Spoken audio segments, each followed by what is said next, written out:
زمانہ غیبت امام معصوم میں، مثلا یہ وقت، یہ زمانہ جو کہ حضرت آقا امام زمان رضی اللہ تعالی حی و حاضر ہیں لیکن غائب ہیں، ہمارے لیے وہ غائب ہیں، لہذا اس دور میں ہمارے 11ویں امام نے، آقا امام حسن العسکری علیہ السلام نے اس دور میں فقیہ ہے جامع الشرائع، یعنی مجتہد عادل فقیہ، ان کی تقلید کا حکم دیا اور ہمارے اوپر فرض کیا ہے کہ اس دور میں فقیہ جامع الشرائع کی تقلید کریں، اور فرمایا کہ فقہاء شیعہ میں سے جو بھی فقیہ اپنے نفس پہ قابو رکھتا ہو، اپنے نفس کو خواہشات نفسانی کی غلامی میں نہ دینے والا ہو، ایسا فقیہ جو کہ خواہشات نفسانی کے پیچھے نہ چلنے والا ہو اور اپنے دین کی حفاظت کرنے والا ہو، صائنا لنفسہ حافظا لدینہ، یہ دو صفات ان میں ہوں، دین کی حفاظت کرنے والا ہو، یعنی معاشرے میں دین کی حفاظت کے لیے انتظام کرتا ہو، تبلیغ کے لیے، ترویج دین کے لیے، نشر اشاعت کے لیے کام کرتا ہو، حفاظت دین کے لیے، اور خداوند متعال کا فرمان بردار ہو، اپنی خواہشات نفسانی کی مخالفت کرنے والا ہو، مخالفا علی ہواہ مطیعا لامر مولاہ، خود اپنی خواہشات کی مخالفت کرنے والا ہو اور خداوند متعال کی اطاعت کرنے والا ہو۔ اگر یہ خصوصیات کسی شیعہ فقیہ میں ہو تو 11ویں امام نے فرمایا فَلِلْعَوَامِ أَن يُقَلِّدُوهُ، عوام کو چاہیے کہ ایسے فقہاء کی تقلید کریں، یعنی ان سے احکام شرعیات حاصل کریں، سیکھیں اور عمل کریں۔ عند اللہ، خداوند متعال کے ہاں جب آپ جائیں گے تو پھر آپ وہاں پہ آزاد ہیں، یہی ایک دلیل وہاں کافی ہے آپ کے لیے کہ میں نے اپنے زمانے میں فقیہ جامع الشرائع کی تقلید کی ہے اور عمل کیا ہے۔ اگر پوچھے کس نے حکم دیا تھا، آپ کہیں گے آقا امام زمان علیہ السلام نے حکم دیا، 11ویں امام نے ہمیں حکم دیا، 6ٹھے امام نے حکم دیا۔ یہی آپ کی آزادی کے لیے آپ کے اعمال اگر انہی جو ہیں فقہاء کے بتائے ہوئے احکام کے مطابق ہوں تو یہ خداوند متعال اسے قبول فرمائے گا۔ یہ بس ہم سب کا وظیفہ ہے کہ فقیہ جامع الشرائع کی تقلید کرے اپنے احکام میں، اگرچہ مجتہد معصوم نہیں ہے، وہ محفوظ نہیں ہے خطاؤں سے،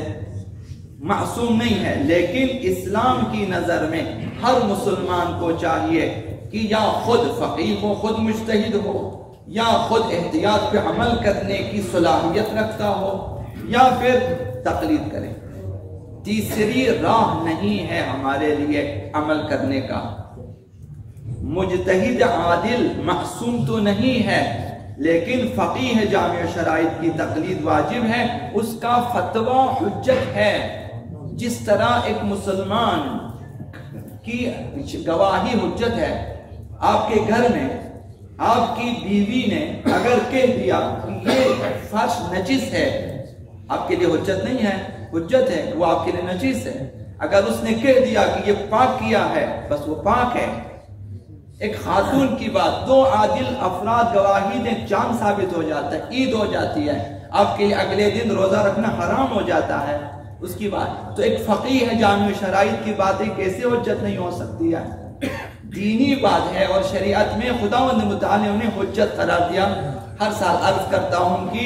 اصول فقہ میں کہا جاتا ہے کلما افتی به المفتی فهو حکم اللہ تعالی فی حقہ، جو بھی فقیہ جامع شرع حکم دے وہ اللہ کا حکم ہوتا ہے تیرے لیے، وہ اللہ کا حکم ہوتا ہے اور یہ حجت ہے تمہارے لیے۔ لہذا عوام کے لیے احکام و قوانین شرعیہ میں فقیہ کی تقلید واجب ہے۔ جو اس واجب سے غفلت برتے، تقلید کو واجب نہ سمجھے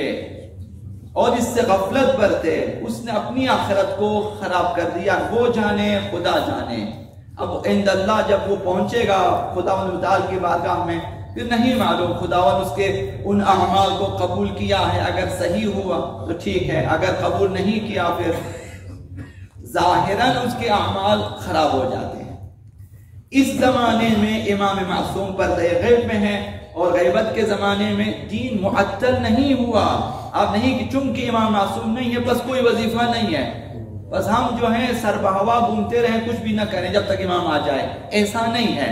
دین پر تا قیامت عمل ہونا ضروری ہے، اور دین معطل نہیں ہوا، ظہور امام تک دین پر عمل کرنا ہمارے لیے ضروری ہے۔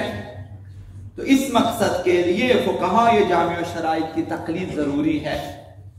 اور کوئی راستہ نہیں ہے۔ یا خود مجتہد بنے، دوسرا راستہ احتیاط کا ہے کہ احتیاط پہ عمل کریں، اگر آپ جو ہے قریب الاجتہاد حد تک علم رکھتے ہو، یا پھر آپ تقلید کریں۔ یہ درست نہیں ہے کہ ہم آرام سے بیٹھیں اور کسی بھی احکام دین پر عمل نہ کریں، یہ صحیح نہیں ہے۔ عقل بھی نہیں مانے گی کہ اب کوئی ذمہ داری نہیں، آرام سے بیٹھیں، اور یا پھر ہم دین میں اپنی ذاتی رائے پر عمل کریں، وہ بھی صحیح نہیں ہے۔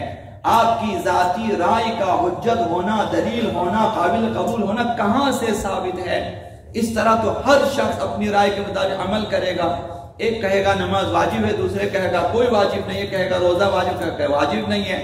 اسی طرح پھر احکامات جو ہیں دین میں بدعتیں شروع ہو جائیں گی، خرافات پیدا ہو جائیں گے۔ لہذا فقیہ جامع الشرائط کی پیروی کا ہمیں حکم دیا ہے۔ حضرت آقا امام جعفر الصادق علیہ السلام انہوں نے عمر ابن حنظلہ سے فرمایا، جو تم میں یعنی تم شیعوں میں ہماری حدیث کو روایت کرنے والا ہو، حدیث شناس افراد یعنی فقیہ مجتہد، فقیہ اسی کو کہتے ہیں،